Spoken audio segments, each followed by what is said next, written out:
بسم الله الرحمن الرحيم. إنا أرسلنا نوحا إلى قومه أن أنذر قومك من قبل أن يأتيهم عذاب أليم. قال يا قوم إني لكم نذير مبين أن اعبدوا الله واتقوه وأطيعون يغفر لكم من ذنوبكم ويؤخركم إلى أجل مسمى إن أجل الله إذا جاء لا يؤخر لو كنتم تعلمون. قال رب إني دعوت قومي ليلا ونهارا فلم يزدهم دعائي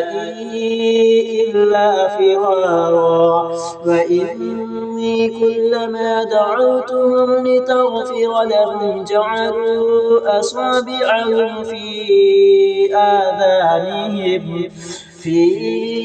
آذانهم واستغشوا ثيابهم وأصروا واستكبروا استكبارا ثم إني دعوتهم جهارا ثم إني أعلنت لهم وأسررت لهم إسرارا فقلت استغفروا ربكم إنه كان غفارا يرسل السماء عليكم مدرارا ويمددكم بأموال وبنين ويجعل لكم جنات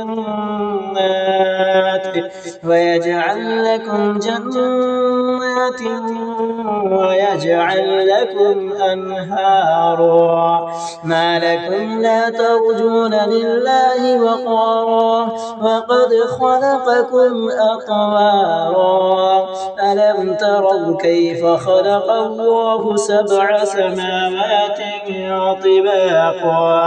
وجعل القمر فيهن نورا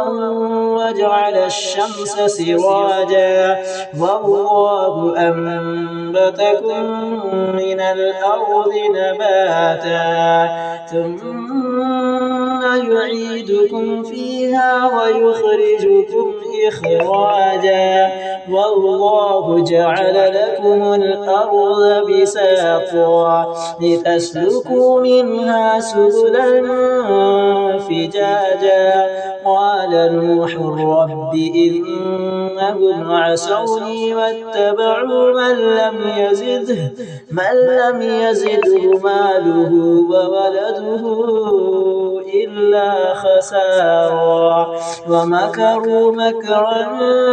كبارا وقالوا لا تذرن آلهتكم ولا تذرن ودا ولا سواعا ولا يغوث ويعوق ونسرا وقد أضلوا كثيرا ولا تزد الظالمين إلا ضلالا مما خطيئاتهم أغرقوا فأدخلوا نارا فلم يجدوا لهم من دون الله أنصارا وقال نوح رب لا تذر على الأرض من الكافرين ديارا إنك إن تذرهم يضلوا عبادك ولا يلدوا إلا فاجرا كفارا رب اغفر لي ولوالدي ولمن دخل بيتي مؤمنا وللمؤمنين والمؤمنات ولا تزد الظالمين إلا تبارا.